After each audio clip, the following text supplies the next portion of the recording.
പടച്ചോ നോക്കുന്നുണ്ട് എന്ന്. ഒന്ന് ആലോചിച്ച് നോക്കുങ്ങള്. തലശ്ശേരിക്കടുത്ത് പെരിങ്ങത്തൂർ എന്ന് പറഞ്ഞൊരു സ്ഥലമുണ്ട്. അവിടെ ഫരീദ എന്നൊരു പെൺകുട്ടിയുണ്ട്. ആ ഫരീദ എന്ന പേരിന്റെ നേരെ ഒരു സമം ചേർത്താല് അപ്പുറത്ത് എഴുതാൻ പറ്റിയൊരു പേരുണ്ട്, സ്നേഹം എന്നാണത്. ഫരീദ കല്യാണം കഴിഞ്ഞ് ഭർത്താവിന്റെ കൂടെ ജീവിച്ചത് 18 ദിവസം മാത്രം. 18 ദിവസം കഴിഞ്ഞപ്പോഴേക്ക് ഭർത്താവ് ഗൾഫിലേക്ക് തന്നെ തിരിച്ചു പോന്നു, ഇങ്ങോട്ട് തിരിച്ചുപോയി. ഇവിടെ പെയിന്ററായിരുന്നു. പെയിന്റ് ജോലിന്റെ ഇടയിൽ വളരെ ഉയർത്തി നിന്ന് വീണിട്ട് നട്ടെല്ല് പൊട്ടിയിട്ടാണ് വീട്ടിലേക്ക് തിരിച്ചു വന്നത്. നട്ടെല്ല് പൊട്ടിയ ആളുകളെ നമ്മൾ കണ്ടിരിക്കുമല്ലോ, ഒന്നിനും കഴിയൂല. കഴുത്തിന് കീഴ്പോട്ട് യാതൊരു സ്വാധീനവുമില്ലാതെ, ഒന്നനങ്ങാൻ പോലും കഴിയാതെ വാട്ടർ ബെഡിൽ കിടക്കേണ്ട അവസ്ഥയിലാണ് ആ ഭർത്താവ് തിരിച്ചു വന്നത്. ആ ഭാര്യ ഭർത്താവിന്റെ കൂടെ നിന്നത് എത്ര കാലമാണെന്നറിയോ? 21 വർഷം. 21 വർഷം. 21ാമത്തെ വർഷം ആ ഭർത്താവിന് ക്യാൻസർ പിടിപെട്ടിട്ട് ആശുപത്രിയിൽ IICUവിൽ കിടക്കുന്ന സമയത്ത് ഡോക്ടർ പുറത്തിറങ്ങിയിട്ട് പറഞ്ഞു, ഒരു പ്രതീക്ഷയില്ല എന്ന് പറഞ്ഞു. ഞങ്ങളെ കൊണ്ട് ചെയ്യാൻ പറ്റുന്നൊക്കെ ഞങ്ങൾ ചെയ്യുന്നുണ്ട്, ഒരു പ്രതീക്ഷയില്ല എന്ന് പറഞ്ഞു. ഇവരൊക്കെ അത് കാത്തിരിക്കുന്ന വാർത്തയാണ്, ആർക്കൊരു ഞെട്ടലുമില്ല. പക്ഷെ ആ ഫരീദ എന്താ ചെയ്യുന്നതെന്നറിയോ നിങ്ങള്? ആ ആശുപത്രിയിലെ പ്രയർ ഹാളിലേക്ക് ഓടിച്ചെന്ന് 2 റക്അത്ത് നിസ്കരിച്ച് സുജൂദിൽ വീണ് പൊട്ടിക്കരഞ്ഞുകൊണ്ട് പ്രാർത്ഥിക്കുന്നത്, അല്ലാഹുവേ എന്റെ പ്രിയങ്കരനായ ഭർത്താവിന് നീ ദീർഘായുസ് കൊടുക്കണമെന്ന്. ദീർഘായുസ് കൊടുത്തുള്ള അവസ്ഥ എന്തായിരിക്കും? ശാരീരികമായോ സാമ്പത്തികമായോ സുഖങ്ങൾ ഇല്ലാന്ന് മാത്രമല്ല, ഒരു നല്ല വാക്ക് പോലും കേൾക്കൂല, കരച്ചിലും പിടിച്ചിലും മാത്രമാ. വാട്ടർ ബെഡിൽ കിടക്കുന്ന ആ ഭർത്താവിന്റെ കൂടെ ഒന്ന് വെറുതെ കിടക്കാൻ പോലും ആ ഭാര്യയ്ക്ക് കഴിയൂല. എന്നിട്ടും ആ ഭാര്യ പറയുന്നു, എനിക്ക് എന്റെ ഭർത്താവിനെ വേണം. എന്തിന്? ഈ ഇഹലോകത്തെ ഏതെങ്കിലും ഒരു കൗതുകമല്ല, ഭൗതികമായ ഒരു കൗതുകവുമല്ല ആ പെൺകുട്ടിയുടെ മനസ്സിനെ സ്വാധീനിച്ചത്, അതിനപ്പുറത്തുള്ളൊരു ലോകമാണ് ഈ വിശ്വാസം.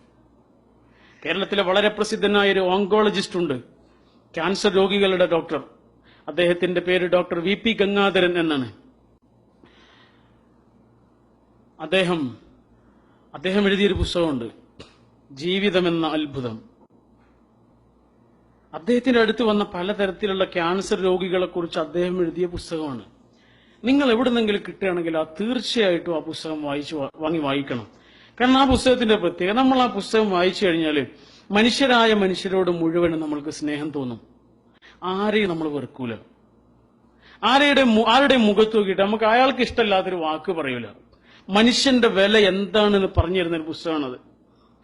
അതിൽ അദ്ദേഹം ഒരുപാട് സംഭവങ്ങൾ പറഞ്ഞു. അതിലൊരു സംഭവം, അദ്ദേഹത്തിന്റെ അടുത്തൊരു പെൺകുട്ടി വന്നു, ക്യാൻസർ രോഗിയാണ്, വളരെ മാരകമായ ക്യാൻസർ. അതിന്റെ സ്കാൻ റിപ്പോർട്ടുകളെല്ലാം നോക്കിയതിനു ശേഷം ഡോക്ടർ കുടുംബത്തോട് പറഞ്ഞു, വളരെ പ്രയാസമുണ്ട്, വളരെ ഗുരുതരമായിട്ട് തന്നെ രോഗം പടർന്നു പിടിച്ചിട്ടുണ്ട്, പക്ഷെ എന്നെ കൊണ്ട് ചെയ്യാൻ പറ്റുന്നൊക്കെ ഞാൻ ചെയ്യും, നിങ്ങളുടെ സപ്പോർട്ട് ഉണ്ടെങ്കിൽ എന്നെ കൊണ്ട് ആകുന്ന വിധത്തിലൊക്കെ ഞാൻ ചെയ്യാം.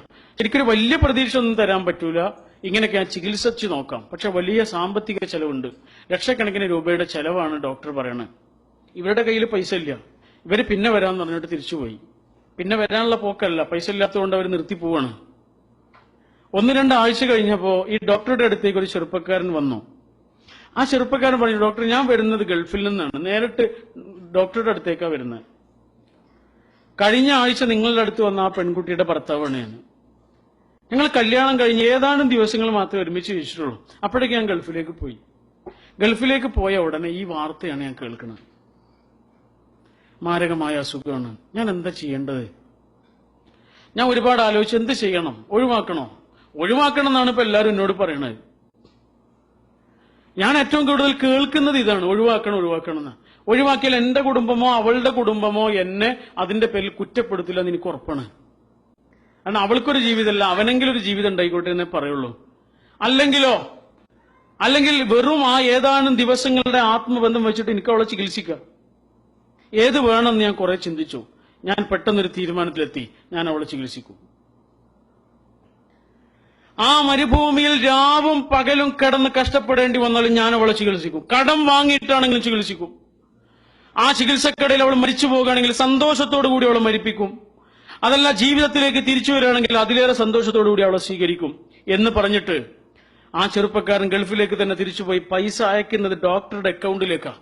ഡോക്ടർ ആ പെൺകുട്ടിയെ ചികിത്സിക്കാൻ തുടങ്ങിയെന്ന് മാത്രമല്ല, മാസങ്ങൾ കഴിഞ്ഞപ്പോ ആ പെൺകുട്ടി റിക്കവറായി എന്ന് മാത്രമല്ല, BA കഴിഞ്ഞു, MA കഴിഞ്ഞു, B.Ed കഴിഞ്ഞു. ഇന്ന് എറണാകുളം ജില്ലയിലെ കളമശ്ശേരിയിൽ ഒരു സ്കൂൾ അധ്യാപികയാണെന്ന് മാത്രമല്ല, 2 പിഞ്ചോമനകളുടെ ഉമ്മയുമാണ്. മാഷാ അല്ലാഹ്.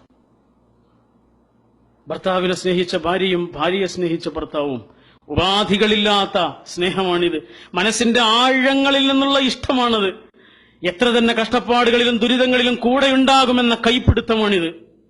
കൂടെ ഉണ്ടാകുന്നുള്ള ഒരു ഊക്കും ഊർജവുമാണത്. ഇതെങ്ങനെയാണ് കൈവരുന്നത്? ഇത് കൈവരാൻ വേറൊരു മാർഗമല്ല, ഈമാൻ മാത്രമേ ഉള്ളൂ. എന്റെ കൂടെ പഠിച്ചൊരു പെൺകുട്ടിയുണ്ട്. ആ പെൺകുട്ടി നന്നായി പഠിക്കുന്ന ഒരു പെൺകുട്ടി, നല്ല ദീനീ നിഷ്ഠയുള്ള, നല്ല സ്വഭാവ മഹിമയുള്ള, അങ്ങനെ നല്ല ഒരു പ്രതിഭയുള്ള പെൺകുട്ടി. വളരെ പാവപ്പെട്ട കുടുംബമാണ്. ഉപ്പ മരിച്ചുപോയി, ഉമ്മ മാത്രമേ ഉള്ളൂ. അങ്ങനെ ഉമ്മ ചെറിയ ജോലിക്കെല്ലാം പോയിട്ടാണ് ഇവളെ പഠിപ്പിക്കുന്നത്. അപ്പൊ ഇവൾക്ക് പലതരത്തിലുള്ള പ്രപ്പോസൽസ് വരുമ്പോൾ ഇവൾ അതിനൊന്നും സമ്മതിക്കൂല. പ്രപ്പോസലുകളെല്ലാം ഇവൾ ഒഴിവാക്കി വിടും. എനിക്ക് പഠിക്കണം, എനിക്ക് ജോലി വാങ്ങണം, ഉമ്മയെ സഹായിക്കണം, ഇതാണ് അവളുടെ ആഗ്രഹം. പക്ഷെ ഒരു ആലോചന എല്ലാവർക്കും ഇഷ്ടപ്പെട്ടു, കുടുംബത്തിന് ഇഷ്ടപ്പെട്ടു, മാഷന്മാർക്ക് ഇഷ്ടപ്പെട്ടു, അവളുടെ ഉമ്മയ്ക്കും ഇഷ്ടപ്പെട്ടു. അവളെ നിർബന്ധിച്ചു. അങ്ങനെ അവൾ അതിന് സമ്മതിച്ചു. അവൾക്ക് ഇഷ്ടമില്ലാതെ സമ്മതിച്ചു.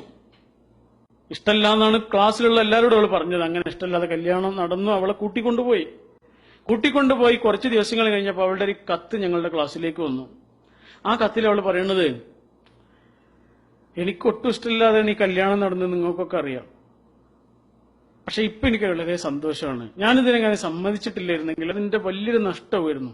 കാരണം എന്നെ അത്രയധികം ഇഷ്ടപ്പെടുന്ന ഒരു ഭർത്താവാണ്, എന്നെ അത്രയധികം ഇഷ്ടപ്പെടുന്ന ഒരു കുടുംബമാണ് എന്നൊക്കെ പറഞ്ഞിട്ടാണ് അവളുടെ കത്ത്. എന്ന് പറഞ്ഞാൽ അവൾ സന്തോഷവതിയാണ്.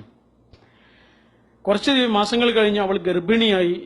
ഇയാൾ ഗൾഫിലേക്ക് തന്നെ തിരിച്ചുപോയി. റിയാസ് എന്നാണ് അയാളുടെ പേര്. ഗൾഫിലേക്ക് തിരിച്ചുപോയ അദ്ദേഹം ഒരു അപകടത്തിൽപ്പെട്ട് മരിച്ചുപോയി. അങ്ങനെ ആ മരണവാർത്ത അറിഞ്ഞിട്ട് ഞങ്ങൾ അവളുടെ വീട്ടിലേക്ക് ചെല്ലുക. അങ്ങനെ വീട്ടിലേക്ക് ചെല്ലുമ്പോൾ അവളുടെ കൂട്ടുകാരികളെ കാണുമ്പോൾ അവൾ പറയുന്നത് എന്താണെന്നറിയോ? നിങ്ങൾ എന്നെ ആശ്വസിപ്പിക്കാനല്ലേ വരുന്നത്, എന്നെ ആശ്വസിപ്പിക്കണ്ട. കനന്തുങ്ങിയ മുഖത്തോടുകൂടി, ഒരു കണ്ണീരണിയാൻ പോലും കഴിയാതെ വിങ്ങുന്ന മനസ്സോടുകൂടി അവൾ പറഞ്ഞു, നിങ്ങൾ എന്നെ ആശ്വസിപ്പിക്കണ്ട. കാരണം എനിക്കറിയാം എന്താ സംഭവിച്ചതെന്ന്. ഒരു പെണ്ണിന്റെ ജീവിതത്തിൽ ഏറ്റവും വലിയ നഷ്ടമാണ് സംഭവിച്ചത്. എന്റെ ജീവിതത്തിൽ ഏറ്റവും വലിയ നഷ്ടമാണ് സംഭവിച്ചത്. എന്നെ കൊണ്ട് ഒരാളെ എത്ര ഇഷ്ടപ്പെടാൻ കഴിയോ അതിലേറെ ഞാൻ അദ്ദേഹത്തെ ഇഷ്ടപ്പെട്ടിട്ടുണ്ട്. പക്ഷെ ഞാൻ അദ്ദേഹത്തെ ഇഷ്ടപ്പെട്ടതിനേക്കാളേറെ അദ്ദേഹത്തെ ഇഷ്ടപ്പെട്ട ഒരാളുണ്ട്. അയാളുടെ അടുത്തേക്കാണ് എന്റെ റിയാസ്ക പോയിട്ടുള്ളത് എന്ന് പറഞ്ഞു. എല്ലാരും കണ്ടു നിൽക്കെ അവൾ കരഞ്ഞിട്ടില്ല, സ്വകാര്യമായിട്ട് കരഞ്ഞിട്ടുണ്ടാവും. പക്ഷെ അവൾ പൊട്ടിക്കരഞ്ഞൊരു ദിവസം ഉണ്ടായിരുന്നു. അതാ കുട്ടി ജനിച്ച ദിവസം. ആ പിഞ്ചോമനയുടെ മുഖം കണ്ടപ്പോൾ അവൾ കരഞ്ഞുപോയി.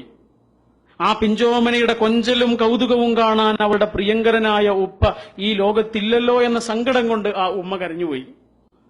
അവൾ ആ കുട്ടിക്കൊരു പേരിട്ടു. പേര് കെൻസ റിയാസ് എന്നായിരുന്നു. കെൻസ എന്ന് പറയുന്ന നിധി എന്നാണ്. റിയാസിന്റെ നിധി. ആ റിയാസിന്റെ നിധിയോടൊപ്പം അവൾ ജീവിതം തുടങ്ങി. പക്ഷെ അള്ളാഹു അതിനുള്ള അനുഗ്രഹം അവൾക്ക് കൊടുത്തില്ല. അവൾക്ക് മാരകമായ അസുഖം വന്നു, ബ്ലഡ് ക്യാൻസർ വന്നു. ബ്ലഡ് ക്യാൻസർ വന്ന് ആശുപത്രി കിടക്കുന്ന സമയത്ത് അവളെ കാണാൻ ചെല്ലുമ്പോൾ അവൾ പറയണത്, എനിക്ക് സങ്കടമൊക്കെ ഉണ്ട്, എന്റെ കുട്ടിയെ അമ്മാക്ക് നോക്കേണ്ടി വരും, ഉമ്മാക്കിന് ഒരുപാട് പ്രയാസങ്ങളുണ്ട്, രോഗമുണ്ട്, കഷ്ടപ്പാടുണ്ട്. അതാലോചിക്കുമ്പോൾ എനിക്ക് സങ്കടമുണ്ട്. പക്ഷെ എനിക്ക് സന്തോഷമുള്ളൊരു കാര്യം, എന്റെ റിയാസ്കയുടെ അടുത്തേക്കാണ് ഞാൻ പോണതെന്ന് പറഞ്ഞു. 2.5 വർഷങ്ങൾക്ക് മുമ്പ് തിരൂരങ്ങാടിക്കാരിയായ നഈമ എന്ന ആ പെൺകുട്ടി മരിച്ചുപോയി. അള്ളാഹു അവളെയും നമ്മളെയൊക്കെ അനുഗ്രഹിക്കുമാറാകട്ടെ. ഒന്ന് ആലോചിച്ച് നോക്കൂ, ആ ആശുപത്രി കിടക്കയിൽ വെച്ചിട്ട് അങ്ങനെ അവൾക്ക് പറയാൻ കഴിയുന്നത്, ആശുപത്രിയിൽ നിന്ന് കൊടുക്കണ എന്തെങ്കിലും ഒരു മരുന്നുണ്ടല്ലോ. നമുക്കൊരു പ്രയാസം ഉണ്ടാകുമ്പോൾ എല്ലാവരും നമ്മളെ വന്നിട്ട് ആശ്വസിപ്പിക്കുന്നുണ്ട്. നമ്മളെ കുടുംബത്തിലുള്ളവർ, നമ്മളെ സുഹൃത്തുക്കളായ ആളുകൾ, നമ്മുടെ അയൽക്കാരൊക്കെ വരുന്നുണ്ട്. ഇവരൊക്കെ നമ്മളെ ആശ്വസിപ്പിക്കുന്നത് നമ്മൾ കാണുന്നുണ്ട്. പക്ഷെ നമ്മൾ കാണുന്ന ആളുകൾ നമ്മളെ ആശ്വസിപ്പിക്കുന്നതിനേക്കാൾ നമ്മൾക്ക് ആശ്വാസം ഉണ്ടാവേണ്ടത് നമ്മൾ കാണാത്ത ഒരാളിൽ നിന്നാണ്. അതാണ് ഇത്. എന്റെ സുഹൃത്ത് പറഞ്ഞൊരു അനുഭവം ഉണ്ട്. അദ്ദേഹത്തിന്റെ കൂടെ പഠിച്ചൊരു പെൺകുട്ടിയുടെ കഥ. എക്സാം നടക്കുന്ന സമയത്ത് വീട്ടിൽ നിന്ന് ഫോൺ വരിക, ഉപ്പാക്ക് തീരെ സുഖമില്ലാന്ന്. ഇവള് പറഞ്ഞു, എന്റെ എക്സാം എനിക്ക് മുടക്കാൻ കഴിയില്ല.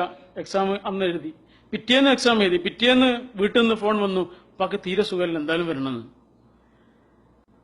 വരണം, തീരെ സുഖമില്ല എന്ന് പറഞ്ഞിട്ട് അവള് എക്സാം വേഗം എഴുതിയിട്ട് അവള് ഈ കൂട്ടത്തിലുള്ള അവളുടെ സുഹൃത്തുക്കള് എന്ത് ചെയ്യാണ്, ആൺകുട്ടികൾ അവളുടെ ഒരു വണ്ടി വിളിച്ചിട്ട് വീട്ടിലേക്ക് കൊണ്ടുപോവാണ്, ഒരു ജീപ്പ് വിളിച്ചിട്ട് വീട്ടിലേക്ക് കൊണ്ടുപോവാണ്.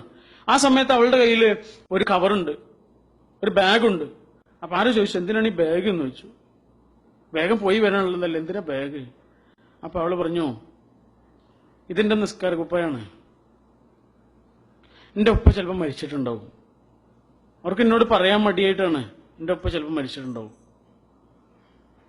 ഇത് പറഞ്ഞ അവള് ആ വീട്ടിലേക്ക് എത്തിയപ്പോ ആ വീട് നിറയെ ആളുകളായിരുന്നു. അവളുടെ സംശയം ശരിയായിരുന്നു, അവളുടെ ഉപ്പ മരണപ്പെട്ടിരുന്നു. ആ ഉപ്പയ്ക്ക് വേണ്ടി അവളുടെ നിസ്കാര കുപ്പായം അണിഞ്ഞ് കണ്ണുനീരടിഞ്ഞ് പ്രാർത്ഥിച്ച് അവൾ തിരിച്ചു വന്ന് വീണ്ടും പരീക്ഷ എഴുതി. ഇതെന്താണ്? ഇതിന്റെ പേരാണ് ഈമാൻ. നമ്മുടെ പ്രതിസന്ധികളിലും നമ്മുടെ വേദനകളിലും നമ്മുടെ കഷ്ടപ്പാടുകളിലും നമ്മൾക്ക് അനുഭവിക്കാൻ കഴിയുന്ന ആശ്വാസമാണ് യഥാർത്ഥത്തിൽ ഈമാൻ. ആ കഷ്ടപ്പാടുകളുടെ എല്ലാം ഒടുവിൽ നമ്മൾക്ക് വരാനിരിക്കുന്ന ഒരു നല്ല കാലത്തെക്കുറിച്ചുള്ള പ്രതീക്ഷയാണത്. ഒരുപക്ഷെ ഈ ലോകത്താവണമെന്നില്ല, അല്ലെങ്കിൽ മറ്റൊരു ലോകത്ത് നമ്മൾക്ക് വരാനിരിക്കുന്നു. ഒരു സ്ത്രീയുടെ ജീവിതത്തിൽ ഏറ്റവും വലിയ കഷ്ടപ്പാട് എന്താ? പ്രസവമാണ്. എന്നാൽ ഒരു സ്ത്രീയുടെ ജീവിതത്തിൽ ഏറ്റവും വലിയ സന്തോഷം എന്താ? ആ കുട്ടിയെ ഒന്ന് കാണലാണ്, അല്ലെ? ഏറ്റവും വലിയ കഷ്ടപ്പാട് അനുഭവിക്കുമ്പോഴാണ് ഏറ്റവും വലിയ സന്തോഷം ജീവിതത്തിൽ ഉണ്ടാവുന്നത്. ഇവിടെ ഇരിക്കുന്ന